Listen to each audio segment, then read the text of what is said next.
and so pursuing the enemy, the units of our division in the early days of September 1943, advanced detachments approached the right bank of the Desna River. At that time, we were advancing on the left flank of the operational structure of the 48th Army troops, having the combat task in cooperation with the right flank units of the 65th Army to force the Desna River and seize the city of Novgorod-Seversky. The battle began without pause. The city is located on a hill on the steep right bank of the Desna. The enemy had prepared this frontier in advance, using the dominant position of its bank, deploying a dense network of trenches, bunkers, observation posts, and well-organized mortar and artillery fire. All this made the defensive line difficult to access. In addition, it was covered by a river, the width of which reached 161.70 meters. Our division received a combat task northwest of Ostrovushka and Pogrebki to force the Desna and, advancing in the direction of the monastery from the northeast, in cooperation with other formations to seize the city. As the reader knows, since March 1943, the 102nd Division was continuously in the first echelon of the operational structure of the troops of the 70th Army, and then the 48th Army conducted intense defensive and offensive battles. Despite this, the morale of the division was good. It was reinforced by the acquired combat experience. But we had almost no experience in forcing water obstacles on the move. It was necessary to overcome difficulties with the means of transportation. Border guards successfully got out of the situation. In the units even before approaching the river were preparing crossing equipment. The second echelons of battalions, regiments, advancing behind the fighting order of the first echelon, practiced in overcoming the individual rivulets and lakes encountered on the way. They built crossings, practiced the approach to the river's edge, loading actions during the crossing, fighting on the opposite bank, fire interaction with artillery, capturing the opposite bank and strengthening the flanks. Meanwhile, the approach of the water barrier was already felt by the fact that the enemy resistance was increasing. More daring and persistent were the enemy's counterattacks. With exceptional persistence, even with limited forces, the Nazis clung to every settlement and road junction. To the south more and more strongly came the noise of battle. There, the compounds of the 65th Army, our neighbour to the left, were crushing the enemy. They broke out somewhat ahead. As darkness fell, the enemy launched several heavy fire attacks on the advancing units of our division. We realized that this was one of the signs of the enemy's preparation for the night withdrawal of their main forces to a new frontier. This new frontier could only be the right bank of the Desna. Our reconnaissance groups radioed about the enemy's movement to the crossings. The second echelons of the 30th Rifle Kasansky and 40th Rifle Amur regiments were given the task, acting as forward units, not getting involved in the battle and bypassing the enemy, by morning to reach the river northeast of the town of Novgorod-Seversky, whose improvised means and force the river and seize the area of the monastery. I received information from the Army headquarters that the 18th Infantry Corps fought a fierce battle on the approaches to the enemy crossing near the village of Sverdlovsk, south of Novgorod-Seversky. By the morning of September 8, 1943, the advanced detachments of the 40th and 30th Rifle Regiments, preempting the retreating enemy, came to the river northeast of the city. The head company of the 40th Infantry Regiment, using improvised means, crossed the Desna and secured itself on the opposite steep bank opposite the monastery. The crossing of the other echelons of the advanced detachment was hampered by the strongest machine gun and mortar fire of the enemy. Units of the advanced detachment of the 30th Infantry Regiment took possession of a small island in the middle of the river. The enemy destroyed the bridge crossings. By that time, the main forces of the division were approaching the river. The 30th Rifle Regiment began to prepare the crossing to the right bank defiantly day and night, diverting the Hitlerites' fire and attention. The 16th Infantry Regiment left flank, using the success of its neighbour on the left, hooked onto a brickyard on the right bank. The commander of the regiment at night, with inherent secrecy of border guards, strengthened his units, concentrated opposite the monastery. On the night from September 11 to September 12, 1943, simultaneously strong fire attack, all three regiments of the division on a wide front, forced the river. The Amurians acted most successfully. Accumulated under the precipice of the steep bank of the river, the rifle units, reinforced by regimental guns, stormed the monastery. In the capture of this stronghold is a great role of the Kasans and Usurians, who by their active actions, the former from the island, the latter from the brick factory, took on the entire fire attack of the enemy and, despite its fierce resistance, it came to the southern and southwestern walls of the monastery. For more than 3 days, the battle continued on the right bank of the Desna River and on the outskirts of Novgorod-Seversky. Parts of the division, despite fierce enemy attacks, not only held the brickyard and the monastery, but also fought in the streets of the city. At this time, in a short time, engineering and engineer-sapper units prepared and put into operation the crossing by which the main forces of the division were transferred. South and southwest of the city successfully developed the offensive compounds of the 65th Army.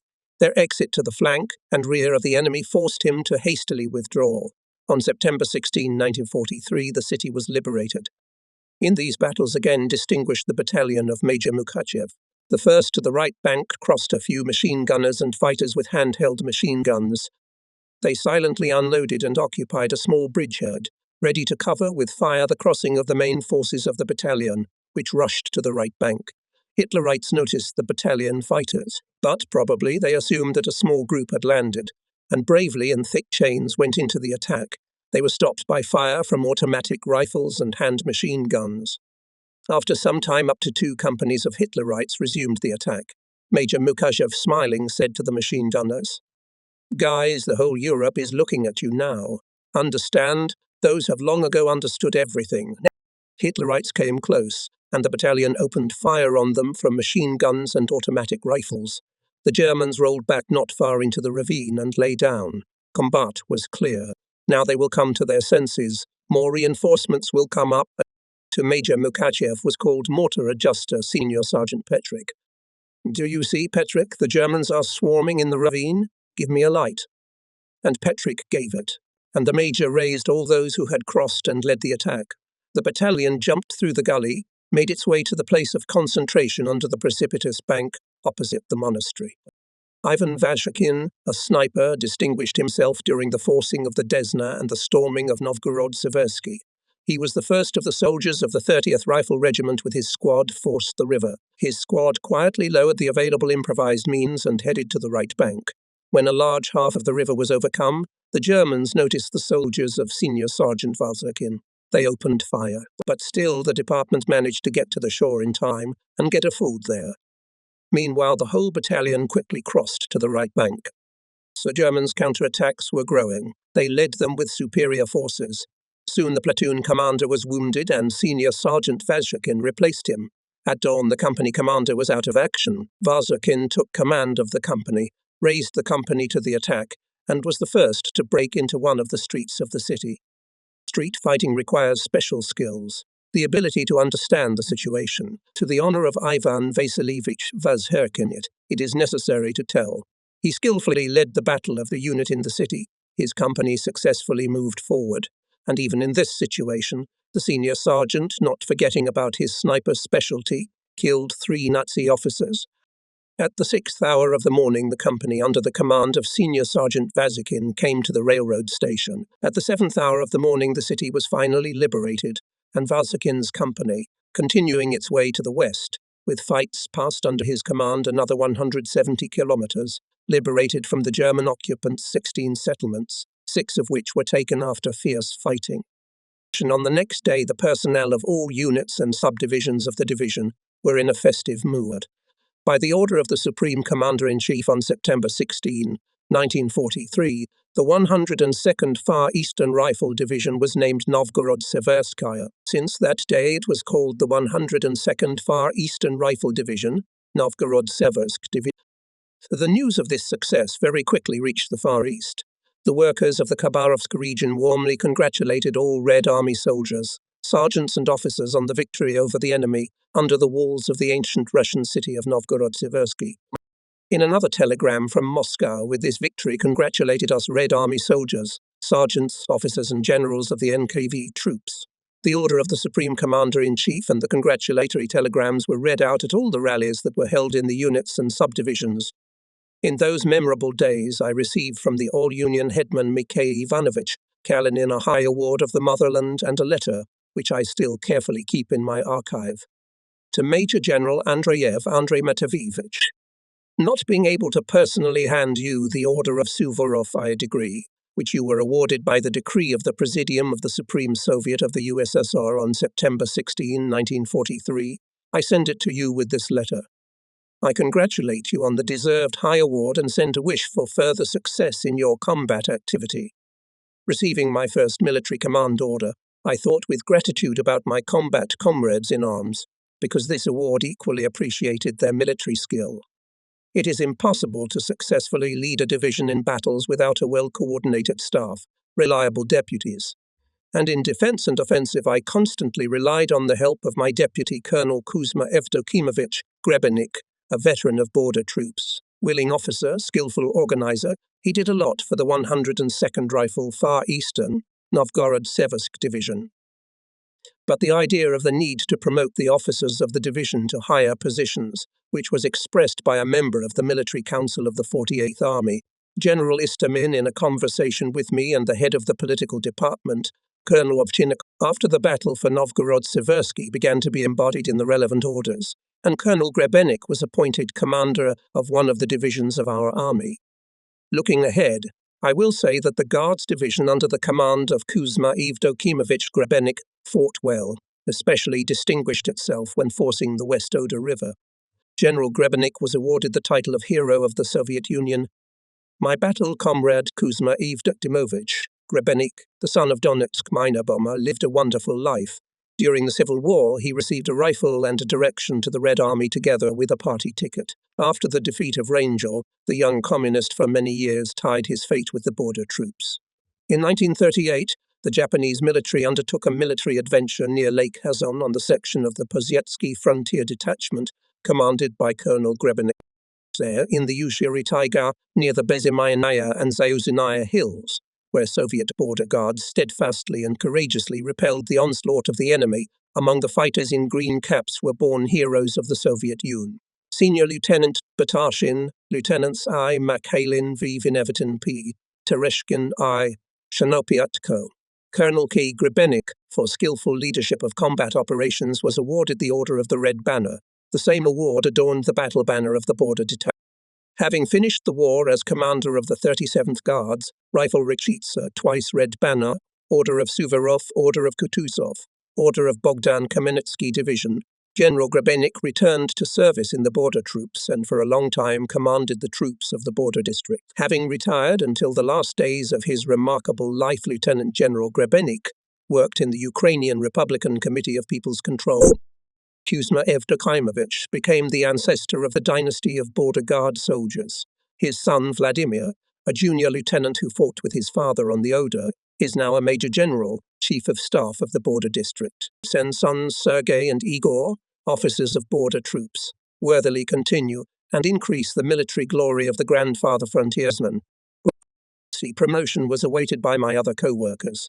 The chief of staff of the division, Colonel Daniel Vasilievich Kazakevich, also became the commander of the division, which distinguished itself in the battles near Bobruisk. Daniil Vasilievich was awarded the title of Hero of the Soviet Union. The 40th Amur Rifle Regiment was skillfully led by Colonel Markian Petrovich Pogrebnyak. In January 1944, the command appointed Colonel Pogrebnyak commander of his native 102nd Far East Rifle Novgorod-Seversk Division. Markian Petrovich successfully commanded it until the end of the war.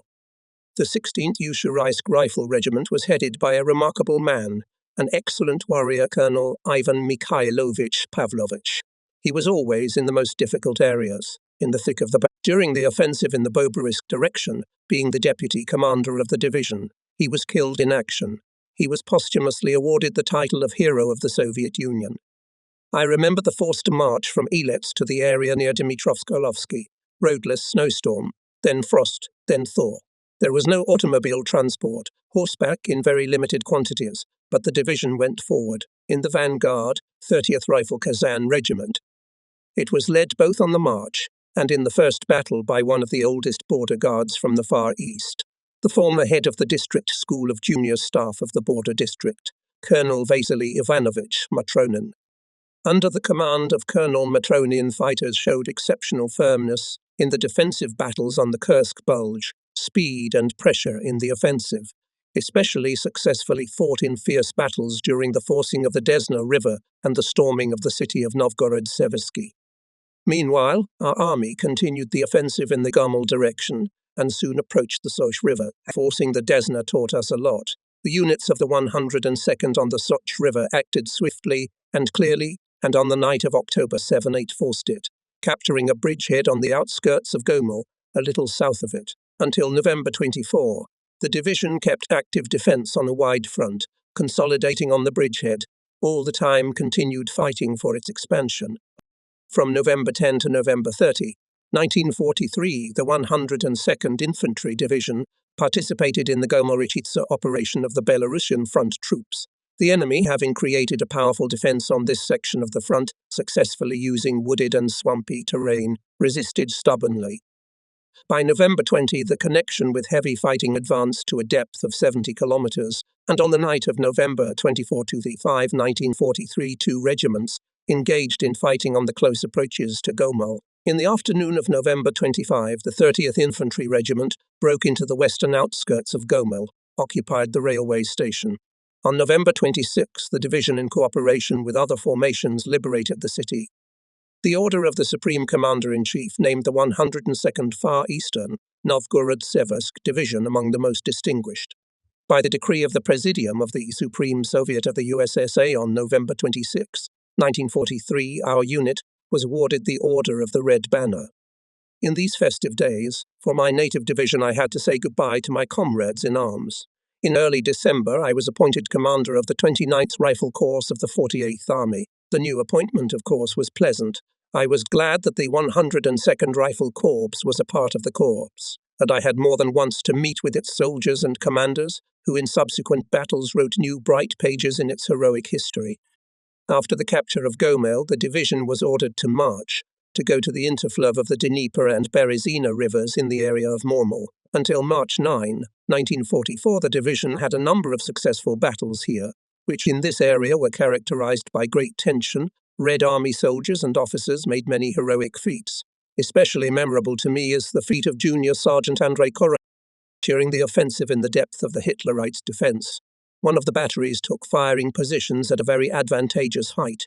Centenary Commander Junior Sergeant Korotkov, clearing the way for infantrymen during the battle for this height, hit 2 heavy tanks, destroyed 3 enemy machine guns, and silenced a bazooka with a direct hit in the embrasure.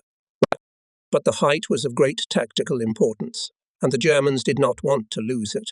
The next day morning they decided to restore the position and went into a counterattack, supported by tanks. In front went a heavy tank Tiger, followed by several medium tanks. The first to open fire on the tanks was the gun crew of Senior Sergeant Korobayev. 3 German tanks were coming at him, including the Tiger. The tanks were coming to Korobayev's position, putting their sides to Korotkov's gun. He realized that Korobayev's calculation was about to find itself in a difficult position, but it was necessary to buy time to strike for sure.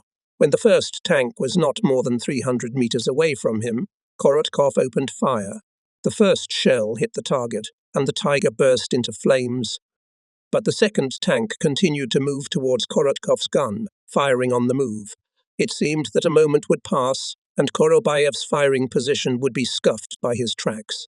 But Korotkov managed to hit the second tank with an accurate shot, and the third tank hurriedly retreated. Hitler's tankers realized the situation and apparently decided to surround Korotkov's gun. They opened heavy fire on Korotkov's firing position and attacked his heights from different directions. The first German tank Korotkov shot at point-blank range. At that time, the brave artilleryman was concussed. His comrades were already wounded or killed. The junior sergeant was left alone. He found the strength to continue the battle. He himself turned the gun around, aimed and fired. He destroyed 2 more tanks. And all in that memorable battle, he destroyed 5 Hitler's armored vehicles. I would like to say a few words about the further combat path of the 102nd Infantry Division. Until the middle of June 1944, it successfully held the defense in the interfluve of the Dnieper and Berezina. After regrouping and careful preparation from June 24 to June 29, it participated in the Bobruisk offensive operation of the right wing of the 1st Belarusian Front, during which, together with other formations, forced the Drut River, west of the city of Rogachev, broke through a strong, deeply echeloned enemy defense and began to successfully develop the offensive. For bravery and courage in forcing the Drut, and breaking through the strongly fortified long-distance defense in the direction of Bobruisk. The high rank of Hero of the Soviet Union were awarded to Senior Lieutenant Vasily Guilyamovich Bulatov, Senior Lieutenant Ivan Zaleyevich Jermashev, Captain Anatoly Fedorovich Soloviev, Guards Junior Lieutenant Viktor Andreevich Trubin, Private Sergei Petrovich Anishchenko. Successful actions of the 102nd Far East Rifle Division, Novgorod-Seversk Red Banner Division during the Bobruisk offensive operation, by the decree of the Presidium of the Supreme Soviet of the Union of Soviet Socialist Republics of July 8, 1944, were awarded the Order of Suvorov I degree. Border Guards of the Far East, having started their combat way in the Great Patriotic War on the outskirts of the city of Dmitrovsk-Orlovsky, finished it on the shores of Friedrichshafen in East Prussia, west of Königsberg. For participation in the battles to eliminate the East Prussian grouping of the Nazis' 102nd Division by decree of the Presidium of the Supreme Soviet of the Union of the SSA on April 26, 1945, was awarded the Order of Lenin and became known as the 102nd Rifle Far East, Novgorod-Seversk Order of Lenin, Red Banner, Order of Suvorov Division. Going through the events of the Great Patriotic War, every time as if anew, I remember with excitement the spring and summer of 1944. It was then, in the days and nights of preparation and realization of the Operation Bagration, in which the compounds of the 29th Rifle Corps, which I commanded, participated, that the creative approach of Soviet officers and generals to the solution of the most important tasks in a complex, rapidly changing situation was clearly revealed. In an effort to hold Belarusia at any cost, the enemy created here a multi-lane, deeply echeloned defense. The total depth of the defensive strips and lines reached 250-270 kilometers. So the peculiarity of the defense of the German troops was that in the absence of large reserves, Hitler's command arranged its armies in one echelon, and they mainly occupied the tactical zone of defense. The Wehrmacht command created the strongest groupings on the flanks near Vitebsky and Bobruisk, and in the center, east of Orsha and Mogilev. From the enemy's point of view, these directions were the most favorable for the Soviet offensive. By order of the commander of the 48th Army, Lieutenant General P.L. Romanenko, our 29th Rifle Corps, leaving the 73rd Rifle Division at the previously occupied positions of Slobin, Mormor, by the forces of the 102nd and 217th Rifle Divisions secretly, moving only at night with observance of all camouflage measures, made a march northward to the area southeast of Rogachev. Shells, the headquarters of the front and armies, managed to fully perform the regrouping of a huge mass of troops in conditions of strict secrecy. Concentration of troops was carried out, as a rule, at night without lighting the roads. In many places, false crossings were prepared. In secondary areas, simulated concentration of artillery. Only on the section of our 48th Army south of Rogachev, more than 200 models of false artillery and mortar batteries were exposed. Not only me, but all division and regiment commanders who arrived in the area of concentration were primarily interested in the enemy's defense system in the area of the future breakthrough. The headquarters of the front and the army, and here in advance, developed the necessary measures to ensure the secrecy of the forthcoming operation, specifically determining the number and composition of reconnaissance teams, the time and place of their work, the form of dress of officers and generals. Sneaking to the front line in a soldier's overcoat and a worn-out Ushanka hat, I, as they say, with my own eyes tried to feel the enemy defense. It was perfected by Hitlerites since the fall of 1943 and represented an extensive network of engineering structures with a well-thought-out system of artillery and mortar fire, which allowed to reliably cover all exits from Rogachev, the floodplain of the River Drut separating our positions from Hitler's.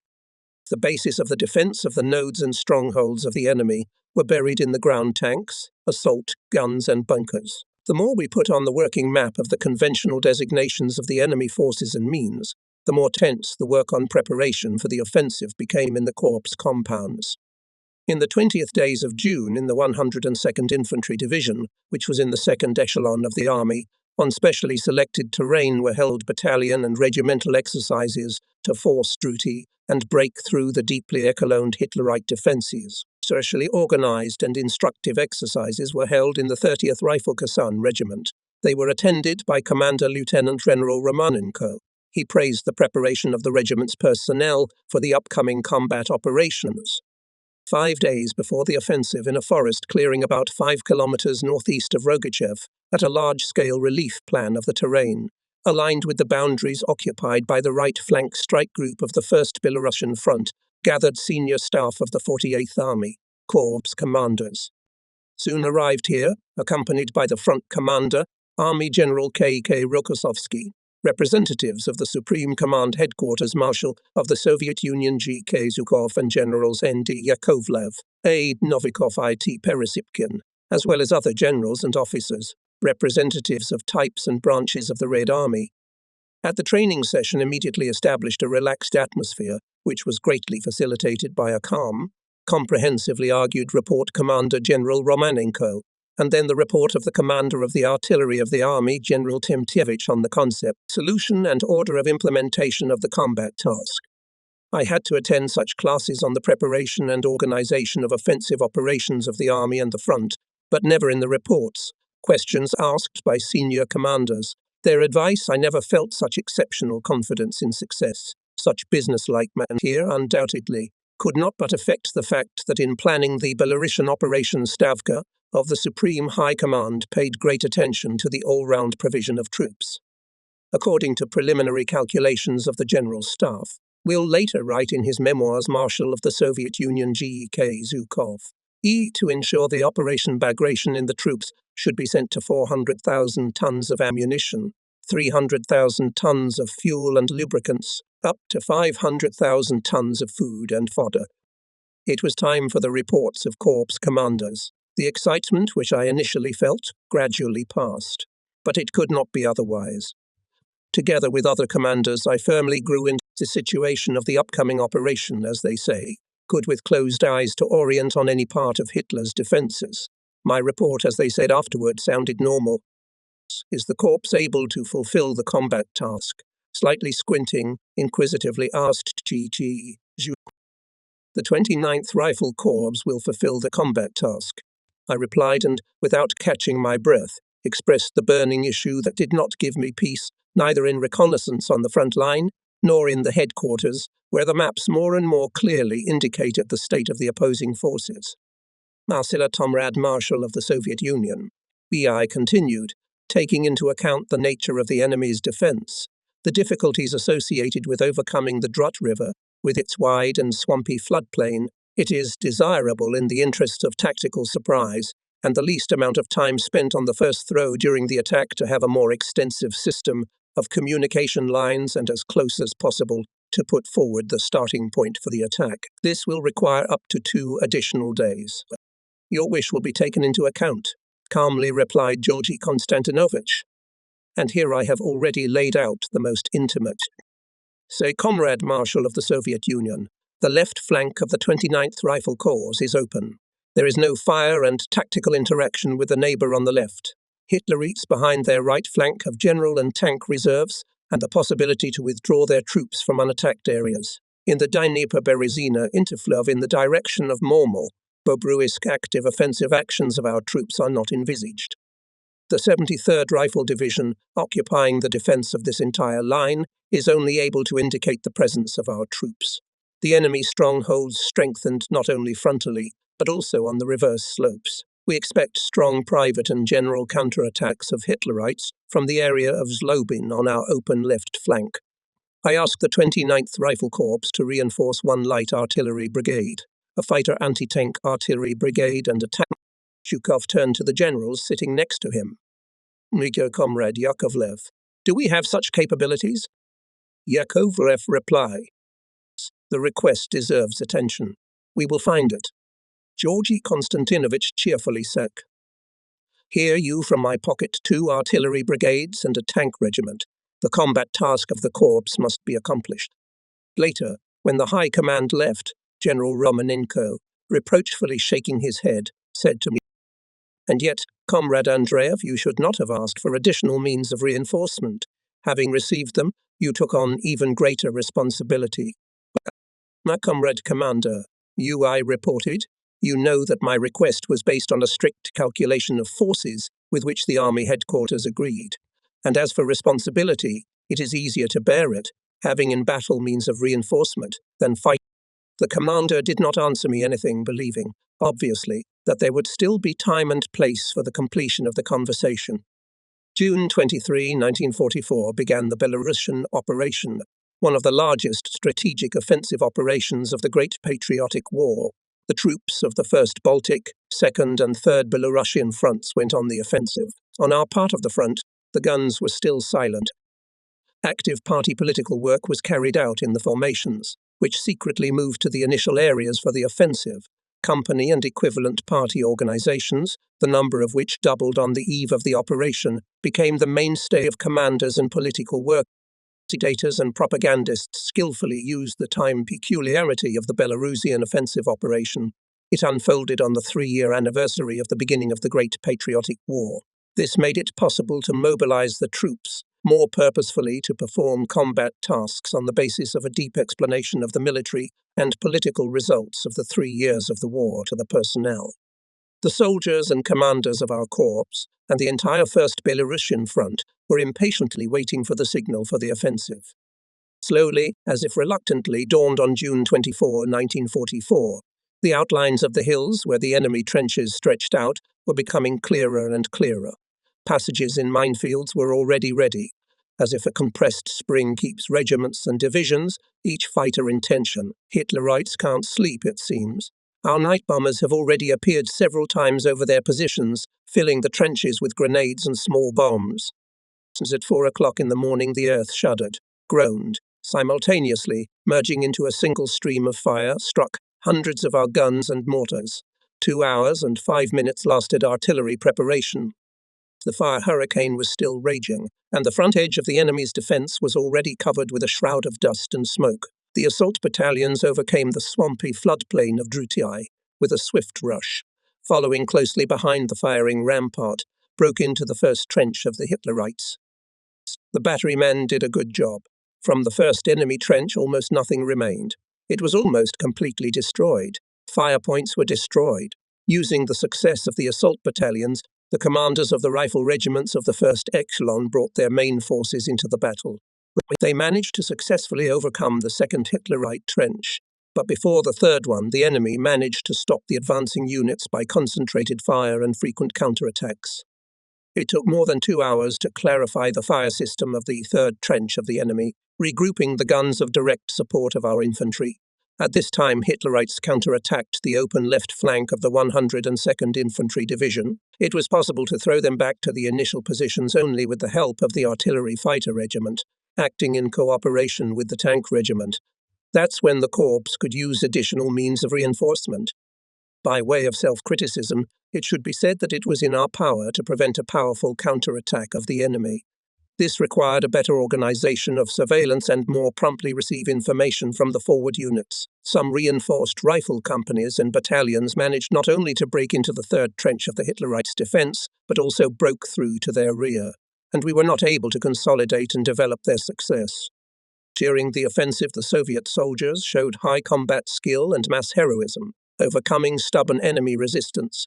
The 30th Rifle Kasansky Regiment, by the end of June 24, came to the eastern outskirts of the State Farm Technical School Krasnobrezhnensky, where it managed to gain a foothold on the occupied borders. On June 25, after artillery preparation, the regiment stormed the central farmstead of the State Farm Technical School, turned by Hitlerites into a powerful stronghold, with fights moving in the direction of Bobruisk. Kasans captured field warehouses of Germans with food and ammunition, took many prisoners.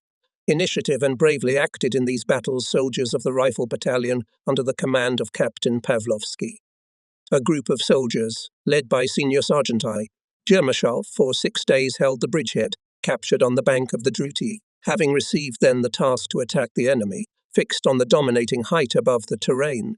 Hermashov found that the Nazis have at the height of 2 heavy machine guns, 4 handheld, and on the flanks were located groups of machine gunners.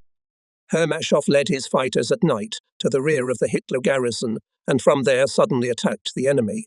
Fearing encirclement, the enemy left the height and hastily retreated to the road. Captain Pavlovsky, who arrived at the captured height, appointed Senior Sergeant Germashov commander of a rifle company and ordered him to start pursuit of the retreating enemy. subsequently for the successful forcing of the Druty and for bravery and courage in the battles. For Bobruisk, Ivan Vasilievich Jermashov, together with 4 other comrades in arms, were awarded the title of Hero of the Soviet Union. During the second day of the offensive, the Corps compounds managed to cut into the enemy's defence for only 7-8 kilometres, that is, to break its main strip. What is the matter?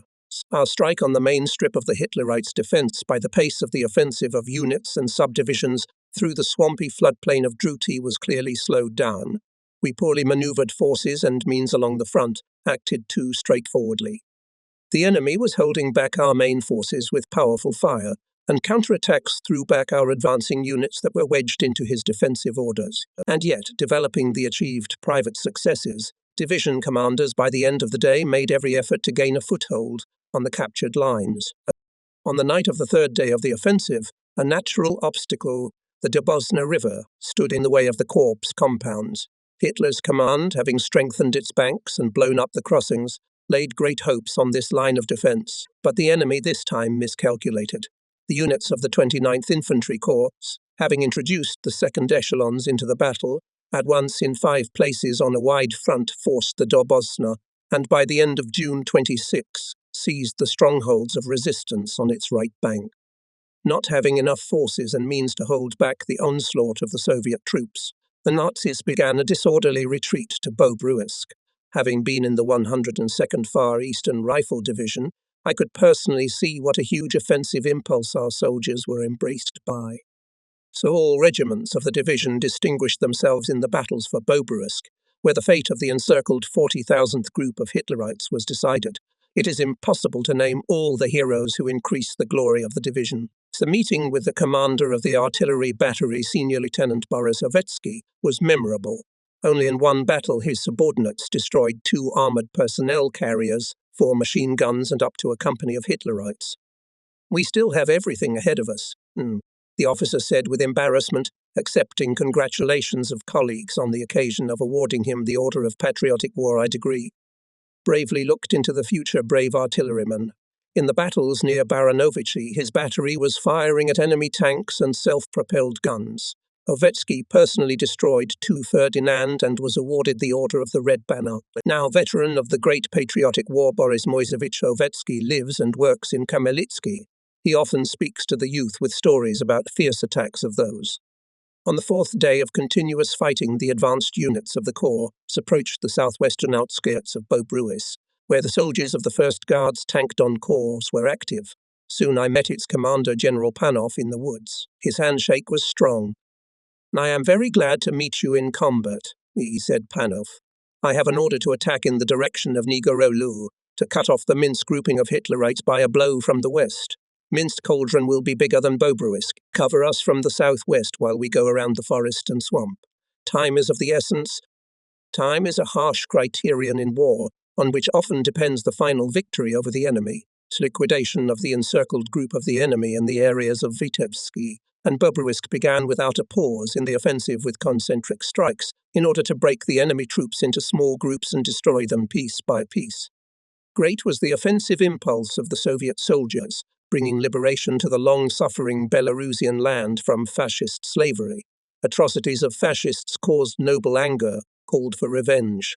In Bobruisk, our soldiers visited the death camp, placed by Hitlerites in one of the cathedrals. The rapid offensive of our troops saved from destruction more than 1,000 Soviet prisoners of war, kept here in inhuman conditions.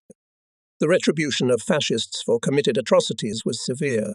To disrupt the breakthrough of the enemy from the Bobruisk Cauldron, 526 airplanes of the 16th Air Army were raised in the air, which for an hour and a half dealt a massive blow to concentrations of enemy troops. Hitler's troops, which were preparing to break through the encirclement, were dispersed and partly destroyed. On the night of June 28, 1944, formations and units of the 29th Infantry Corps crossed to the right bank of the Berezina and, using the success of the 1st Guards Tank Don Corps, without stopping, with battles passed through the western outskirts of Bobruisk in the direction of the towns of Pukovichi, Baranovichi. As you know, the Belarusian offensive operation was completed on August 29. By this time, the troops of the 1st Belarusian Front continued to successfully advance to the west, and on September 3, 1944, their right wing, where were the 48th and 65th Armies, approached the left bank of the Nere River. The 29th Rifle Corps operated on the right flank of the 48th Army. The combat order of the corps was built in two echelons. In the first were the 102nd and 217th Infantry Divisions, in the 2nd and 73rd Infantry Division, providing the right flank of the main forces of the army. The corps units were tasked to force the Naru River and seize the bridgehead south of Rusan. The day was approaching evening.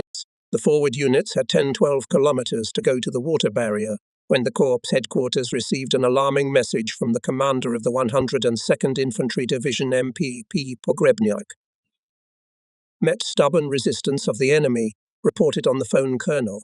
I observed the advance of a group of tanks coming out on the open right flank of the division and going in a southeastern direction to try novel anti-tank reserve ledge on the right to cover the flank and rear of the division.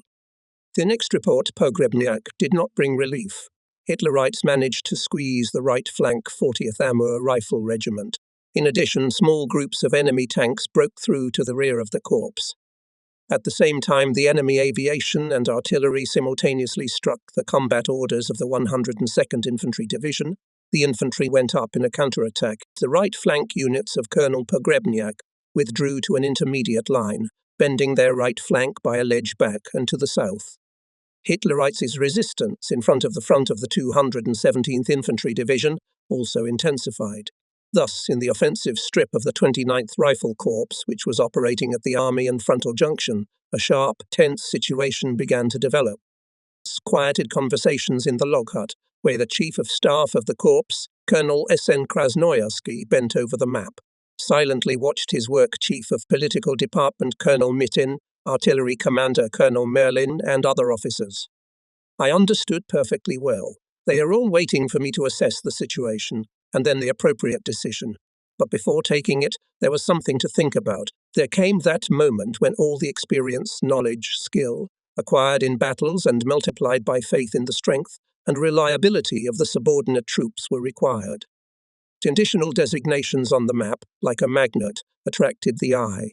The enemy tank units wedged into the army and front joint threatens the rear of the corps and the army. This creates a real threat to the success of the army and even front operations to force the Nehru River. The situation, it would seem, is simple. The second echelon of the Corps, the 73rd Infantry Division, should be immediately used for active actions to ensure the security of the right flank of the corps, the army and front junction. Such a decision is academically correct. Most likely my opponent in Hitler's headquarters is counting on it. Meanwhile, frontal experience suggests it is impossible to make a frontal counterstrike with a rifle unit against a deployed and actively operating tank group. In a counter-battle with tanks, rifle regiments will inevitably suffer heavy losses, and fresh combat-ready division, aimed at capturing a bridgehead across the water barrier, will be used away from the direction of the main blow. Is not this what the Nazis are seeking? The head of the intelligence department of the Corps is right, expressing the opinion that the tank attack of the enemy at the end of the day without infantry, a blow is not with decisive intentions. Most likely, he pursues the purpose to slow down the pace of our offensive, to give an opportunity to his main forces, fighting east of the Naru River, to cross to the right bank and take a strong defense there. In the current situation, it was necessary to make a decision that would allow to wrest the initiative from the enemy. This can be done by creating superiority in strength at the most vulnerable part of his defense. Sooner or later it will be here where all the enemy's attention will be focused. Here will be sent his strike units from secondary directions. Calling the commander of the 73rd Infantry Division, Trenine, I ordered him at 1773,000 put into battle his unit from the left flank of the 217th Infantry Division, in conjunction with the 399th Infantry Division of the 42nd Infantry Corps of our army, and by the morning of September 4 with a move to force the Naru River, capturing a bridgehead on the right bank in the area of Brzezinsk Mail, Vlasotziansk, and left flank unit to seize the Hitlerite crossing near Ostrikol. The order stated that the division makes a march maneuver in 2 columns, having in the vanguard reinforced by artillery rifle regiment with a crossing park.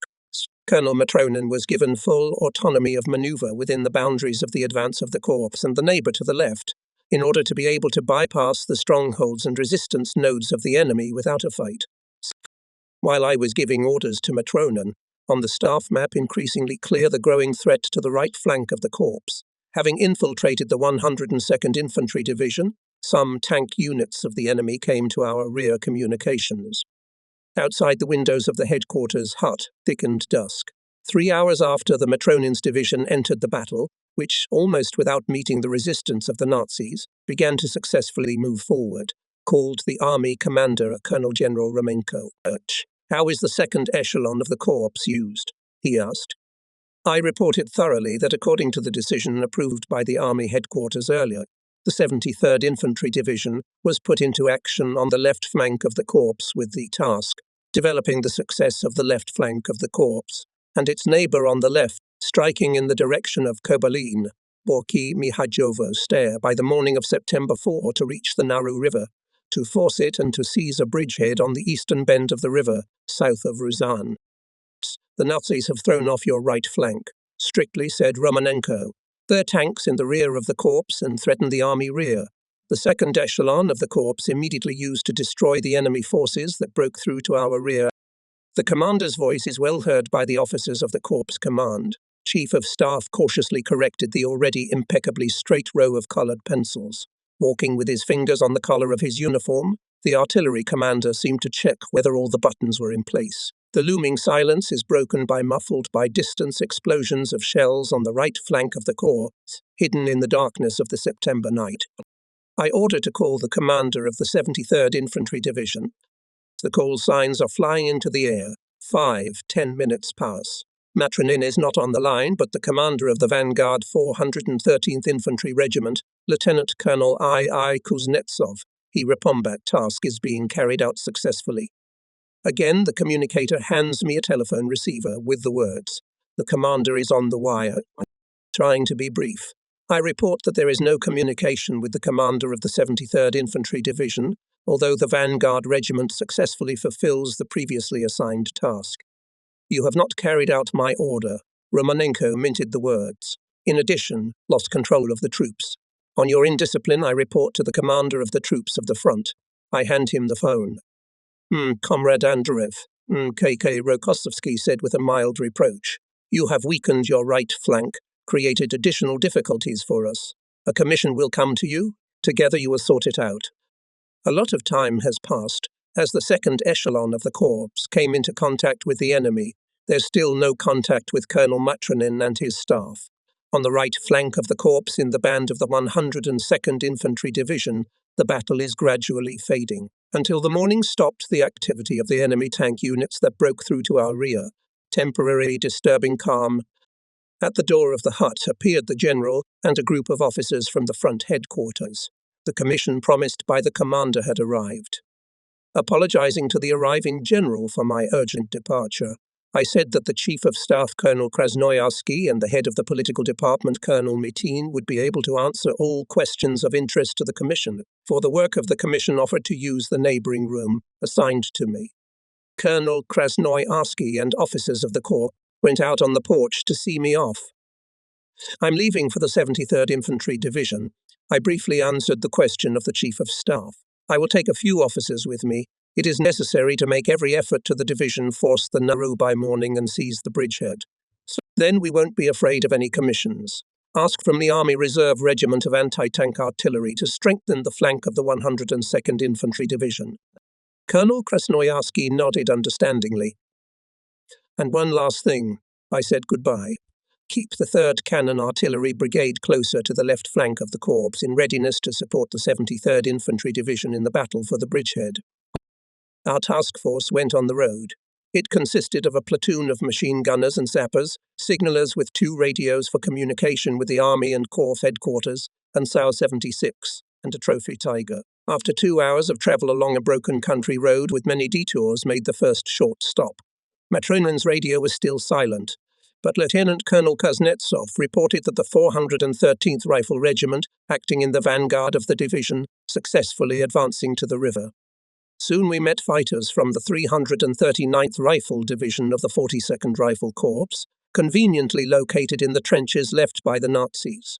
The officer who approached our cars reported that a few hours ago some rifle units with artillery had passed by. Was it not Matronina? This time both his radio and Kuznetsov's radio were silent. Only one thing was comfort. There were no more than 5 kilometers to Narev. Soon everything can be seen with their own eyes. But Colonel Krasnoyarsky came on the phone without delay. He reported that the enemy tank units on the flank of the 102nd Infantry Division periodically conduct cannon fire, but no tactical activity. In turn, I informed the Corps headquarters that the main forces of the 73rd Infantry Division, about 2 hours ago, passed the line of forward units in the strip of the 42nd Infantry Corps, about 2-3 kilometers to the left of the Razgranlinia. Kuznetsov's vanguard regiment, by all calculations, should already come out to Narev. Not even half an hour after the stop, as the vehicles of our task force was spotted by 4 enemy attack aircraft. At dawn, we were the first major target, and the fascist pilots paid enviable attention to it. Perhaps for the first time in the whole war, I rejoiced at enemy bombing. It was not by chance that the enemy aviation appeared here, at Narev, and not there, where the success of the tank units that broke through to our right flank, dispersing the striking forces, the enemy apparently began to lose the initiative. After bombing and storming, which cost our task force without losses, we turned south and moved along the forest clearing. By all signs, we could guess that the troops had recently passed through it. The radios were on. Everyone is silent. "Let's go," I commanded, having previously oriented on the map on the terrain. Quite near there should be separate houses of Mikhailovo Stair. A misty haze floated towards us. "The river is near." Our lead vehicle suddenly jumped out of the pine forest onto the steep, densely bushy bank of the Narew River. From a camouflaged trench, an officer accompanied by 2 machine gunners came towards us. There are light moments in war. It turned out that we came to the observation post of Lieutenant Colonel Kuznetsov's 413th Rifle Regiment. What I heard from him exceeded all expectation. The 1st Rifle Battalion of Captain Nikolai Mikalev had been ferried to the western bank on improvised means before dawn. The ferries for the crossing of the artillery attached to the regiment are ready, and the main thing is that only now, when the bridgehead is already captured, the first skirmishes with the Hitlerites who discovered the battalion began. Lieutenant Colonel Kuznetsov, together with the artillerymen, gathered on the bridgehead. Approving his decision, I ordered to securely fix on the captured bank, pay special attention to the right flank, where from the side of Rushan can wait for a counterattack of large forces of Hitlerites. After 30 minutes, Lieutenant Colonel Kuznetsov came on the line. "My NP on the west bank. I am fighting to expand the bridgehead in the direction of the flanks and depth. Hitlerites, judging by the increased frequency of artillery and mortar raids, became alarmed. They brought the first prisoners delivered from the western shore. They turned out to be Hitlerites from the rear units in Ruzhny.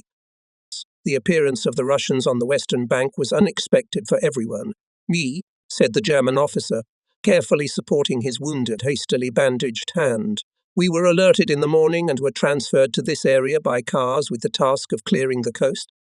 And here appeared the commander of the 73rd Infantry Division VI, Matronin. I firmly reprimanded him for the lack of communication with the Corps headquarters, but the colonel looked at me cheerfully and immediately introduced the commander of the Light Bridge Fleet, as if emphasizing that the tasks assigned to the division completed accurately and on time. No sooner had Matronin and I discussed all the issues related to the transfer of the main forces of the division to the bridgehead, as I was summoned by the army commander. "Report the situation," demanded Romanenko. Serving the precautions taken for open negotiations, I reported that the 73rd Infantry Division, with the main forces forcing the Naro and firmly seized the bridgehead. "Where did you get such data?" doubted the commander.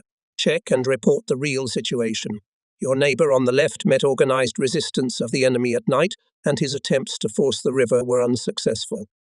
I replied that there was no need to check anything, for I was personally observing the actions of the subordinate troops and was at the moment sending Colonel Matronin to the western bank to control the battle. After a short pause, I again heard the soft voice of K.K. Rokossovsky. "I am satisfied with your actions," said the front commander. "What is it that prevents you now, Comrade Andreev?" "The commission you sent to investigate," I answered, not without mischief. "I recall the commission," said Konstantin Konstantinovich. "Your right flank has been reinforced by the reserves of the army and the front." The main forces of the Corps send to expand and strengthen the bridgehead occupied by Matronin, I repeat, is the main task of the Corps. That's it, I thought with relief, giving the telephone receiver to the communicator. Now we'll fight. And for a second I imagined my opponent in Hitler's headquarters, now leaning over the map, impassively reflected the surprises of the past night. He had much to ponder. After the Great Patriotic War, I had the opportunity to command a general army, troops of the military district. At maneuvers and exercises, I repeatedly practiced the tasks of putting the second echelons of troops into battle in a complex tactical situation. Naturally, in each particular case, generals and officers proposed various solutions, including original ones. But all of them were based on the richest front experience and were imbued with the desire to take the initiative out of the hands of the enemy, to preempt his actions by their own maneuver activity. With pride, I looked at the young commanders of formations, commanding during the war companies and battalions. Their art of troop management in modern combat, multiplied by the combat experience of commanders of the older generation, a formidable and irresistible force for any enemy.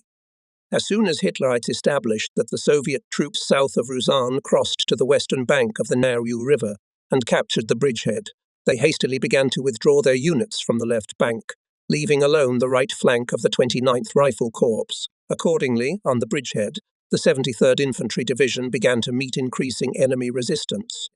Heavy, protracted battles began. Artillery bombardment of crossings and approaches to them intensified. At noon, 150 M shells hit my forward command post. The firing was conducted in areas. Blindly, but twice a day to be under bombardment and under artillery fire, you must agree, is not very pleasant. A few minutes before the raid I was about to drive to the crossing, but I hesitated. The car that was waiting for me was blown to pieces by a heavy shell. It killed my orderly, with whom I had not been separated since the battles on the Finnish border. It was a heavy loss for me. A powerful tank attack, supported by large infantry forces, in the afternoon of September 4, Hitlerites managed to squeeze the right flank units of the 73rd Infantry Division. At this time, right from the crossing to this hot area advanced a company of artillery and self-propelled regiment, and a powerful SAW-122 immediately set fire to several German tanks. When the second company of self-propelled units entered the firing line, the Nazis trembled. Their counterattack was repulsed. The struggle for the breakthrough of the Nevsky frontier, which opened the road directly to the limits of Germany, was conducted in these days all over the First Belarusian Front.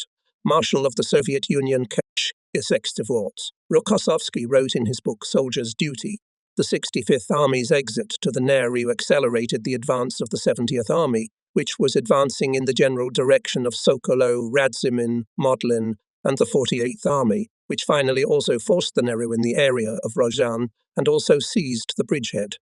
With the help of reinforcement means generously allocated from the Army and Front Reserves, on the night of September 5, 1944, it was possible to significantly strengthen the anti-tank, artillery, engineering defense of the bridgehead. In terms of capacity, it turned from tactical to operational and subsequently played an important role in the January offensive operation of the Second Belarusian Front, organized by the Supreme Command to defeat the Nazi troops in East Prussia. The second day of the defense of the bridgehead on September 5, 1944 was characterized by intense battles. Our soldiers defended it steadfastly and courageously. There was a continuous stream of reports from the troops about the mass heroism of soldiers and commanders. At the same time, the headquarters and political department of the Corps was working hard to prepare for the awarding of the most distinguished in the battles to force the Narew and on the captured bridgehead. With great satisfaction, I signed the submissions for awarding the title of Hero of the Soviet Union to the commander of the 73rd Infantry Division, Colonel Vasily Ivanovich Matronin, and the commander of the 413th Infantry Regiment, Lieutenant Colonel Ivan Ivanovich Kuznetsov. Fulfilling the order of their senior superior, they showed mature combat skill, commander's ability to timely intercept the initiative from the enemy, to preempt his actions by maneuver and activity. The last award list was signed when the light of a new day poured into the open door of the dugout. I did not know yet that it prepared new changes in my front fate. On the morning of September 6, 1944, when the fierce battle was again raging on the bridgehead, Lieutenant General Falkenov arrived at the command post. He handed me an instruction from the headquarters of the 48th Army. in which, based on the order of the commander of the 1st Belarusian Front, I was ordered to surrender the post of commander of the 29th Rifle Corps to General Fokanov and to leave immediately to the command of the commander of the 8th Guards Army, Colonel General V.I. Chukov. What's the matter? Did the command remain dissatisfied with my last actions and worked the conclusions made by the recalled commission of the front headquarters? To find out the situation, I decided to call General Istomin, a member of the Military Council of the Army with whom I was still on good terms. Nikolai Alexandrovich, I said with offence, I don't understand the haste with my replacement. You are well aware that the Corps units have accomplished the combat task, forced the Nero and seized the bridgehead. The main thing has not yet been accomplished, to consolidate and expand the bridgehead. And me? Stomin didn't let me finish talking. Andrei Matveyevich, you're worried for nothing. The Army Military Council has no claims against you, and the real reason for your transfer will be explained by the Chief of Staff. Comrade Andreev, I heard the voice of the Chief of Army Staff, General Ivan Semyonovich Glebov. We were asked for an experienced corps commander for the Guards Army. We recommended you. It's a pity to part, but also pleasant. The field army strengthens the Guards. A day later, in a Willys with a driver and an adjutant, leaving behind Ostromazowiecki, we went to the Magnusewski bridgehead. The commander of the 8th Guards Army, Colonel General V.Y. Chukov, received me cordially. He asked me in detail, inquisitively, about my service. Especially asked where, when, and in what offensive battles and operations participated in, how organized the hacking of the main defensive line, the introduction of second echelons and reserves. Vasily Ivanovich showed interest in the government awards I received. They have always been evidence of combat deeds. Sea turned general briefly, but very convincingly told about the fighting of the 8th Guards Army, and especially dwelled on the brave and daring actions of the 4th Guards Corps, which I was to take command of. With love and confidence spoke about the 47th Guards Division and its commander, Major General Major Guards V.M. Shugaev and 57th Guards Rifle Division, and its commander, Colonel Guards P.I. Zeliziu. These divisions occupied the place of the 1st Assault Echelon in the 4th Guards Corps. There were no cases that they did not crack the main strip of Hitler's defences. The officers and men of the 47th Guards Rifle Division showed special skill in the use of private success and courage to fight deep in the enemy's defences, even with open flanks. 35th Guards Rifle Division, Guards Colonel G.B. Smolin. These qualities are also inherent, but it has a special handwriting, skillfully collected, unexpectedly for the enemy to enter the battle and rapidly develop the success of the first echelon. Now, Comrade Andreev, you urge, said in conclusion Chukov. You, the Military Council of the Army, shows special confidence in the personnel of the 4th Guards Rifle Corps. It always stands in the first echelon in the main, decisive direction. We want not only to preserve these offensive combat qualities, but also to strengthen them. The first meeting with the legendary hero of Stalingrad left a deep impression. Courage and determination, courage and heroism, high art in leading troops, unyielding will to achieve the goal, confidence in victory. These are the characteristic qualities that possessed one of the outstanding Soviet commanders. General Chukov knew well the personnel, especially in the Link Battalion, Regiment, Division, and not only knew but also knew how to use its strengths. Later I learned another trait of the commander's character. At times he was strict and even harsh, but his strictness and harshness are fair, and justice does not offend or humiliate. It mobilizes. When I was working on the book of my memoirs, I thought more than once about the inexorability of time. On March 23, 1982, thousands of Volgograd citizens came to Mamayev Kurgan, where the funeral of the famous hero of the Great Patriotic War, a member of the Central Committee of the Communist Party of the Soviet Union, Deputy of the Supreme Soviet of the US, twice hero of the Soviet Union, Marshal of the Soviet Union, Vasily Ivanovich Chukov took. It was impossible without heartache to listen to the speeches at the funeral meeting of Marshal of the Soviet Union V.G. Kulikov, First Secretary of the Volgograd Regional Committee of the CPSUL, Chulikenko, Army Generals A.T. Altunin and P.T. Altunin and P.N. Lashchenko, but I was especially excited by the word of the representative of the young generation of our country. I am a metallurgist, a representative of the most peaceful profession. I was born and grew up in a soldier's family. Said the Deputy of the Supreme Soviet of the USSR. hero of socialist labor steelmaker of the plant Red October and Postdats. During the war, my father, a Red Army soldier, died here at the walls of Stalingrad. My elder brother started his war journey from here. In my memory and the memory of my peers, the name of Vasily Ivanovich Chukov is inextricably linked with the names of my nearest and dearest people. Their courage and heroism are reminded by the mute witnesses of the Stalingrad battle, the grey mame of Kurgan and the mutilated building of the factory laboratory on the territory of my native Red October. No matter how much time has passed, no matter how many generations have changed, the sacred memory of the Stalingrad victory and the bright image of the immortal defenders of the city on the Volga will remain eternal. In the Guards' army, I did not stay long. In the early 20s of November 1944, Vasily Ivanovich again invited me for a conversation. We talked for a long time. He was particularly interested in my opinion about the possible directions of the Army's strike and breakthrough areas. We discussed in detail each direction and each possible site of breaking the main line of defense, and looked not only in the tactical, but also in the operational depth. The conversation was coming to an end. General Andreev, sighing, said the commander. Do you know that we are preparing for an offensive?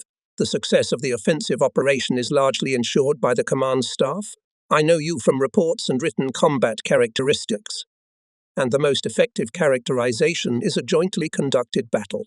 With General Glazunov, we conducted several offensive operations, and quite well.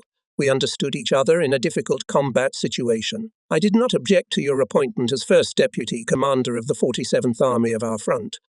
I will not conceal the fact that the former commander of the 4th Guards Corps, Lieutenant General Glazunov, has completed his medical treatment and returned to the army. Andrei Matveyevich, said Chirikov, warmly bidding farewell. I am grateful to you for your work in strengthening the combat readiness of the Corps units and formations, and for your useful talk. You and I are standing on one of the main roads of the final period of the Great Patriotic War. I wish you great success, and I'll see you again. And again I'm riding in a Willis. Lublin, headquarters of the 1st Belarusian Front, November 19, 1944. Lieutenant General Telegin, a member of the Military Council of the Front, received me very warmly as one of my old colleagues. Being a student of the Higher Frontier School, at the lectures and seminars led by senior teacher K.F. Telegin, I learned the course of party political work in a special border and combat situation. Then, in the early 30s, the regimental commissar K.F. Telegin was the head of the political department of the Kazakhstan border district, and I was the commander of the rifle battalion of the 13th Motorized Rifle Regiment of the NKVD troops in Alma-Ata. He took great care to send me to study at the Franz Military Academy, and here we met again. I began my conversation with General Telegin with an official request. Sir, comrade member of the Military Council, I ask you to send me to the position I previously held. I passed the school of Deputy Commander of the Army in 1942 at the Leningrad front. Telegin was sympathetic to my wish. Andrei Matveyevich, he said, Marshal of the Soviet Union Zhukov has taken command of the 1st Belarusian Front, and the 48th Army, in which you formerly commanded the 29th Rifle Corps, has left our front and has been placed at the disposal of the 2nd Belarusian Front.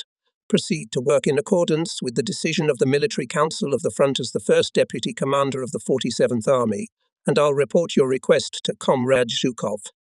Not a month later, as my wish was satisfied, by order of the commander of the 1st Belarusian Front, Marshal of the Soviet Union G.K. Zhukov, I was appointed commander of the 125th Rifle Corps of the 47th Army. The corps included the 60th, 76th, and 175th Rifle Divisions.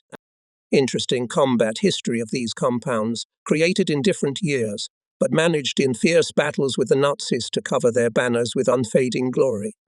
On July 6, 1941, in Leninsky, now Oktyabrski, district of Moscow, was formed the 1st Division of the People's Militia, which was joined by more than 10,000 volunteers from among workers and employees, intellectuals of the district. On July 9, 1941, the division was withdrawn to Tolsto-Paltsevo, where it was replenished with battalions of People's Militia of Sokolniki district of the capital, Orikhovo-Zuevsky and Leninsky districts of Moscow region.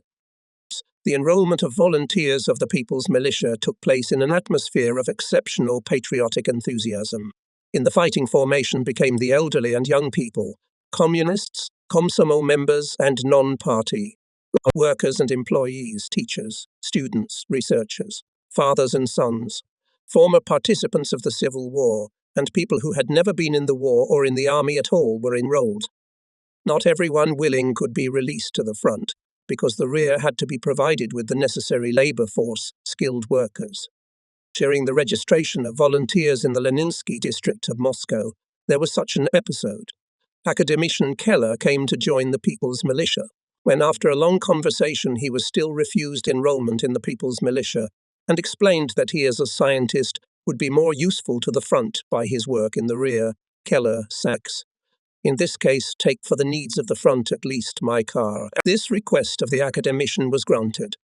On the Leningrad front in the area of Nevskaya Dubrovka, I had the opportunity to command the 4th Division of the People's Militia, which later became a cadre unit of the Red Army, the 86th Rifle Division. I was well aware of the patriotic spirit with which the People's Militia went into battle and defeated the enemy.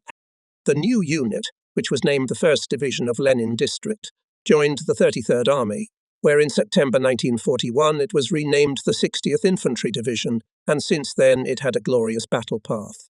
The orders of the Red Banner and Suvorov, the I degree, sparkled on the battle banner of the division. It received the honorary names of Sevskaya and Warsaw. The division was commanded by Major General Viktor Georgievich Chernov, a participant of the Civil War, forever linked his fate with the Red Army, being by nature a man extremely reserved, slow in making responsible decisions. The commander was distinguished by his ability to develop in his subordinate officers such wonderful qualities as independence, the ability to clearly manage units and parts during offensive battles. The 76th Infantry Division, which was part of the Corps, was formed in May 1943 on the basis of the 87th Independent Infantry Brigade. In the same year, acting as part of the Western Front, the division distinguished itself in the battles during the liberation of Yelnya and was awarded the honorary name of Yelninskaya. Later, for the capture of an important stronghold of the Nazis and a major railroad junction, the city of Kovel, its battle banner was decorated with the Order of the Red Banner. Commanded the unit at that time when I took the 125th Rifle Corps, Colonel and Gavassia. In March 1943, the 175th Ural Rifle Division, formed in the Sverdlovsk region, began its combat journey, which took part in the Battle of Kursk, successfully operated as part of the troops of the 1st Belarusian Front, and received the honorary name of Kovel after the Operation Bagration. At the final stage of the Great Patriotic War, the division was headed by Major General Zakhar Petrovich Vidrigan, about the joint combat work with whom I have the best memories. As a result of successful offensive operations conducted in the summer of 1944, on the central section of the Soviet-German front, our troops defeated large strategic groups of the enemy, approached East Prussia on the boundary of the Naru and Veda rivers. Attaching great importance to the completion of the liberation of Poland, the Soviet Supreme Command concentrated here a large group of troops. The Fascist command was preparing in advance to repulse the Soviet offensive. On the territory of Poland, between Vistula and Oder, there were 7 defensive lines up to 500 kilometers deep. It was dusky December 1944. The dim, hazy sun illuminated the snow, scorched by bomb and shell explosions. The troops of the 1st Belarusian Front were preparing the Warsaw-Poznan operation. The main blow was struck from the Magnusewski bridgehead, the second from Pulaski. The auxiliary blow north of Warsaw, the troops of our 47th Army. Here also the 2nd Division of the 1st Army of the Polish Army, commanded by Major General J. Rutkiewicz, was advancing. In the first days of January, the commander of the 47th Army, Major General Franz Iosifovich Pahorovich, gathered at a meeting commanders of formations, chiefs of political departments of formations, and other senior staff. He reported that the 47th Army was going on the offensive on the second day of the operation, with the task to break through the Hitlerite defences on a 4-kilometre stretch north of Warsaw, to eliminate the enemy bridgehead in the interfluve of the Vistula and the western Butt, to force the Vistula southeast of Modlin, and, developing a blow to the west along the left bank of the river to Leszno, to bypass the capital of Poland from the northwest. In the address of the Military Council of the First Belarusian Front, it was reminded that the purpose of the forthcoming offensive was the final liberation of long-suffering Poland from the Nazi tyranny.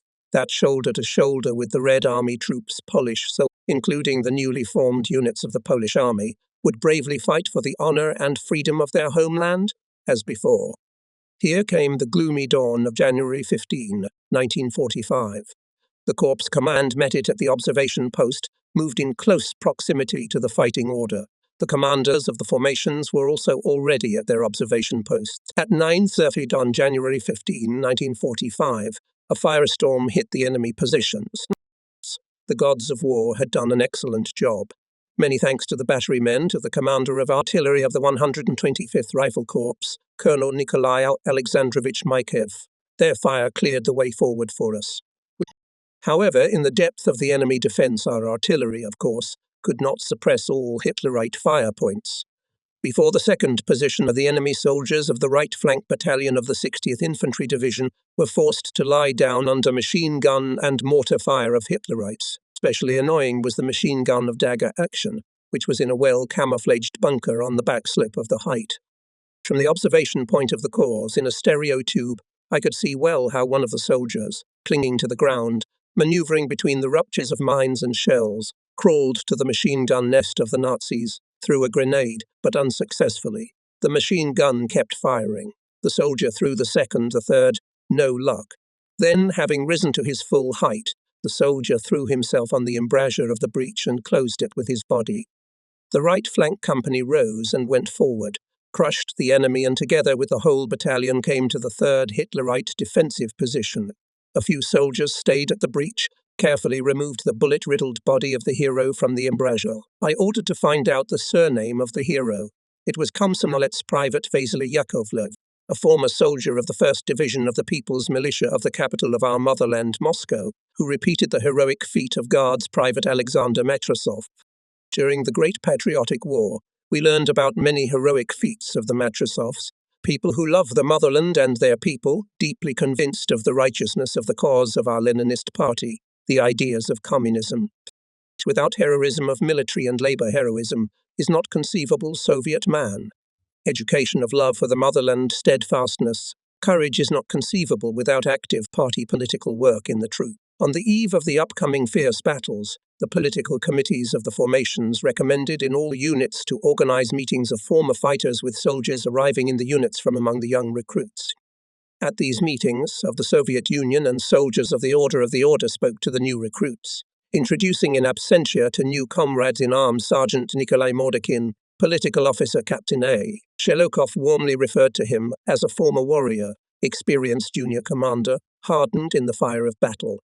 Nikolai Mordekin received 4 letters of commendation from the Supreme Commander-in-Chief for his military deeds. The Order of the Red Star and the Medal for Bravery was awarded to him by the motherland. Wherever the sergeant was, wherever he fought, he always went ahead, taking the soldiers of the squad with him, showing them an example of valor and courage. Political officer told about one of the fighting days of Nikolai Mordekin. Early in the morning, when the ground was covered with dense fog, the 7th Rifle Company received the order to attack. It was to cross the Vistula on thin ice, on the western bank of the river, to take a strongly fortified height of the enemy, covering an important road to Warsaw. Walking along the damp, winding trench at the river's edge and checking the readiness of the squad for battle, Mordekin was interested in the mood of each soldier. To throw across the river, such as the Vistula, and to blow on the height, CU, 2 tasks, which can be solved as one only by a strong-hearted soldier. Nikolai Mordekin had time to talk to almost every soldier during these few minutes before the battle, and when the green rocket, the signal of attack, slipped into the grey fog, Mordekin's squad, despite the strong artillery and machine gun fire of the enemy, was the first to rush forward to the height, having crossed the river. The sounds of battle merged into one ever-increasing rumble. One more effort, a few more meters, and there it was, the German trench. Nikolai Mordekin jumped into it one of the first, and at the turn in the dugout engaged in a firefight with a group of counter-attacking Hitlerites. Trench battle is difficult in smoke and fog. It requires a lot of dexterity and resourcefulness from a fighter, but Nikolai Mordekin with his Eagles was not the first time to fight in the passages of communication. Camouflaging behind turns, jumping up on the berms and again jumping into the trench, he beat Hitlerites with grenades and lines from the automatic rifle, dragging the department behind him. When several firepoints were destroyed, The battle moved to the second and then to the third trench. Mordekin's squad pursued the Nazis, but soon encountered desperate enemy resistance. Machine gun and mortar fire of the enemy blocked the way of the Soviet fighters, forced them to lie down almost at the third trench. Lying in snow under enemy fire, Mordekin looked around and saw his men. All of them were with him. The enemy had launched a counterattack. GM, fire boys. Fire on the enemy in bursts. The sergeant's command cheered up the soldiers. Machine guns and automatic rifles crackled. At that time, mines and shells began to burst with a squeal. It was our mortars and artillerymen hit the counter-attacking enemy. Then a new command sounded.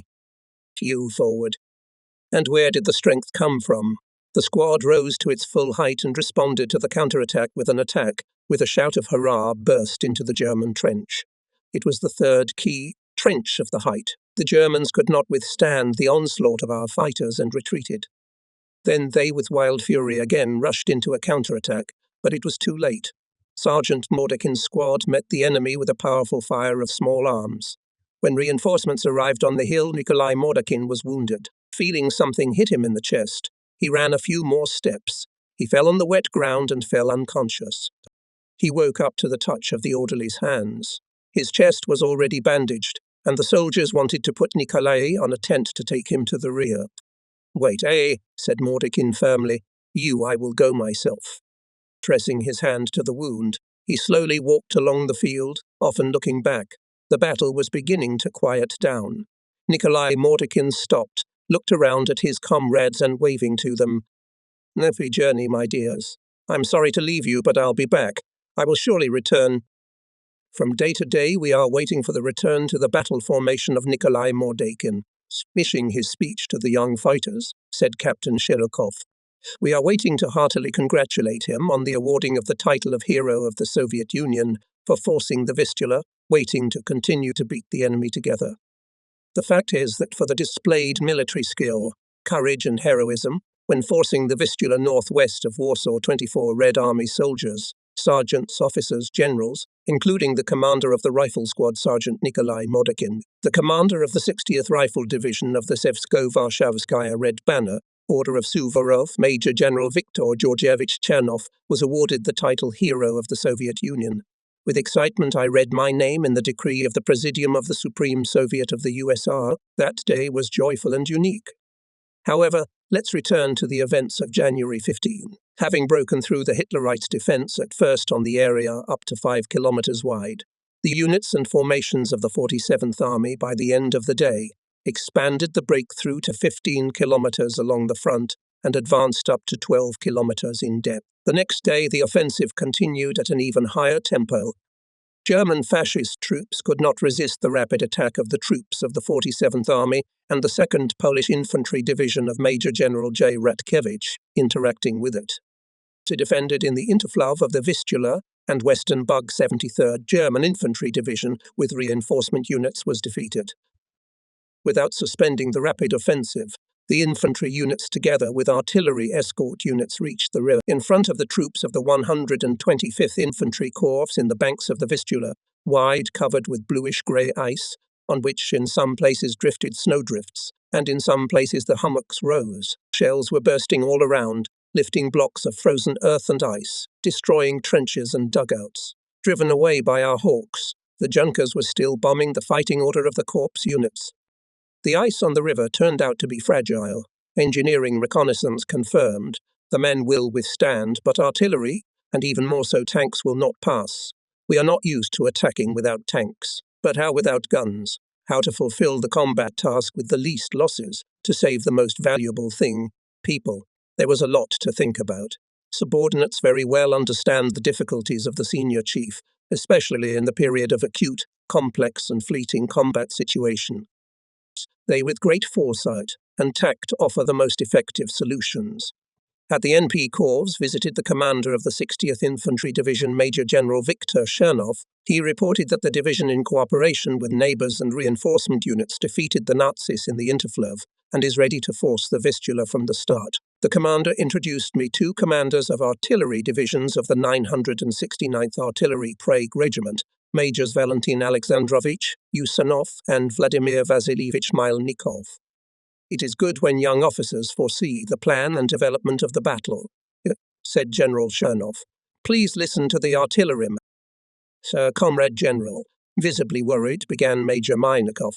During the period of preparation of the division for the offensive, the artillerymen of the 3rd Division, especially the battery petty officers, foresaw that it would be necessary to force the Vistula River over the unstrengthened. In the rear, under their guidance, the men of artillery units collected kindling and straw. They made mats from them and rolled them into rolls. The commander of the 2nd Artillery Division, Major Usanov, continued. "Now calculations reinforced by gunners, Comrade General, are ready to force the Vistula. We will pour water on the straw and straw mats laid on the ice. They will be seized by frost. We will additionally reinforce them with collected cloak tents, trophy overcoats, abandoned by the Nazis, and sappers will help us with planks for reliability. It will turn out to be a narrow but reliable ice track. What it was a path, no one can tell better than a fighter who walked on it under fire. All night enemy artillerymen shelled our shore. The weather turned out to be the worst. By morning it snowed, the cold wind blew, a snowstorm swirled over the river, a solid wall of snow dust hung in the air. The order was received to force the Vistula. Gun Commander Sergeant Demidov gathered the calculation. "Sir Steiner forced, Bud forced, and take the Vistula?" "We will cross it too, Comrade Sergeant," replied the soldiers. Only Red Army man Mikhail Kiyashko, a fighter of medium height with a black moustache and thick, wide eyebrows, kept silent. He was considered a fast loader, a brave artilleryman. He differed from others only by his taciturnity. His fellow countryman, Red Army soldier Kirill Carmike, knew the batteryman's thoughts.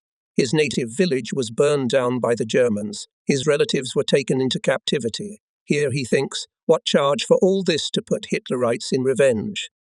And here began the storming of the left bank of the river. Infantry chain descended on the ice. The gun did not lag behind it, not a step behind. The soldiers, taking hold of the wheels, carriage and barrel, pulled it along the icy path, often stopping to direct fire at the appeared firing point. The enemy met the advancing men with a barrage of fire. The infantry lay low. Mines pierced the ice. Sharp, like glass, shards cut the faces of the soldiers. The commander and gunner were out of action. Only Mikhail Kiyashko was left at the gun. He rushed from the wounded to the gun, fired alone, and then picked up the gun by the bed and together with the gunners pulled to the western bank, where Hitlerites were settled. The snowstorm blinded his eyes. Mines were bursting nearby, machine gun bursts were whistling over his head. But he forgot about everything, walked at full height, stepping with his boots on the ice, pulled the gun with the gunners to the shore, and he reached the goal. Having turned the gun, the loader saw a grey chain of Hitlerites moving towards him. Kiyashko took aim and pulled the cord. A shot rang out, loud shouts were heard, but Mikhail did not hear them any more. A searing pain pierced his whole body, and he fell at the carriage, scratching the frozen ground with his hands. At the same moment he saw his comrades in arms advancing along the road he had laid out. Their figures grew out of the snow shroud. A powerful hooray went over the river, not far from the bank for which the battle had just rumbled.